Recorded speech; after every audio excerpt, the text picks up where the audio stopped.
మందుబాబులకు బాపట్ల జిల్లా Chirala court shock ఇచ్చింది. మద్యం మత్తులో డ్రైవింగ్ జోలికి పోకుండా న్యాయమూర్తి శిక్షను విధించారు. మద్యం త్రాగి వాహనాలు నడుపుతూ పట్టుబడిన 10 మందిని పోలీసులు కోర్టులో హాజరుపరచగా వారికి అదనపు junior civil judge J Katyayani శిక్ష విధించింది. కోర్టు పరిసర ప్రాంతాలను 3 రోజుల పాటు శుభ్రం చేయాలని మందుబాబులకు ఆదేశాలు జారీ చేశారు. కోర్టు తీర్పును ధిక్కరిస్తే జైలుకు పంపాలని పోలీసులను ఆదేశించారు. దీంతో మందుబాబులు చేతులు చీపుర్లు పట్టి కోర్టు పరిసర ప్రాంతాలను శుభ్రం చేస్తున్నారు. న్యాయమూర్తి ఇచ్చిన తీర్పు పట్ల న్యాయాధికారులు ప్రజలు హర్షం వ్యక్తం చేస్తున్నారు.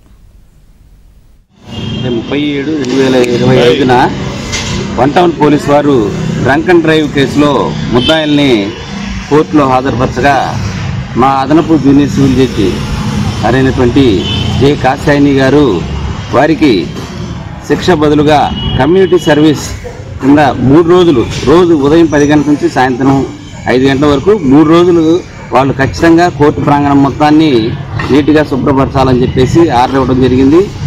ఇలా చేయని వారికి 15 రోజులు జైలు శిక్ష లేదు, వీళ్ళే మరలా తిరిగి డ్రంక్ అండ్ డ్రైవ్లో పట్టుబడితే వీళ్ళకి ఖచ్చితంగా వీళ్ళకి శిక్ష పడుతుందని చెప్పేసి ఆర్డర్ ఇవ్వడం జరిగింది.